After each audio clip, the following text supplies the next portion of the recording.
জঙ্গলের দুষ্টু বানর লালু আজ আবার নতুন দুষ্টুমির প্ল্যান করছে। হঠাৎ লালু এমন এক লাফ দিল যে গাছের পাতারাও ভয়ে কাঁপতে শুরু করলো। দূরে দেখা গেল 10টা বানর বসে আছে আর পুরো একটা পিৎজা খেয়ে ফেলছে।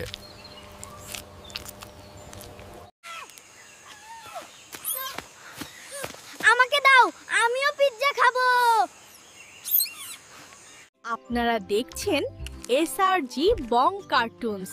ভালো লাগলে চ্যানেলটিকে সাবস্ক্রাইব করুন। আরে এটা তো আমার মুখের চেয়েও বড়।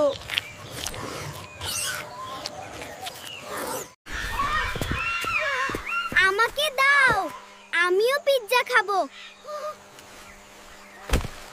সব বানর একসাথে বলল, আগে যে দৌড়াবে সে পাবে শেষ স্লাইস। একজন বলল পিৎজা ভালো, কিন্তু কলা হলো রাজা।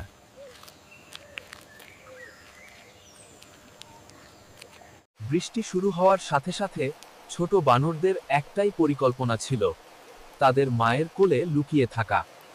চিন্তা নেই, এ ছাতাটা ভিআইপি।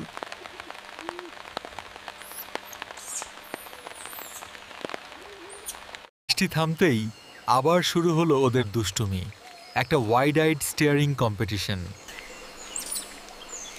একটি বানর বলেছিল, দেখো আমার চোখগুলো সবচেয়ে গোল।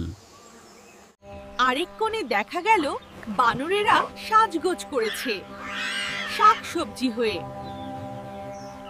আরেক কোণে দেখা গেল বানরেরা সাজগোজ করেছে শাকসবজি হয়ে। লালু বলল, এই গাজর আর মিস্টার কল, আমি দেখছি তোমার বিখ্যাত।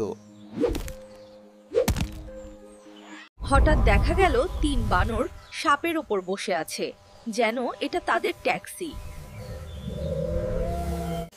সাপ ভাবছে লোকাল ভাড়া নেবে নাকি মিটার চালু করব। ওদিকে গ্রাম্য বাচ্চারাও দৌড় লাগাইয়ে বলল, আমরাও চালক। লালু ভেবেছিল আজ জঙ্গলটা সার্কাস হয়ে গেছে। অবশেষে সবাই টোহো করে হেসে উঠল, বলল, দুষ্টুমি ছাড়া জীবন কি। আপনারা দেখছেন এসআরজি বং কার্টুনস। যদি ভালো লাগে তাহলে চ্যানেলটি সাবস্ক্রাইব করুন।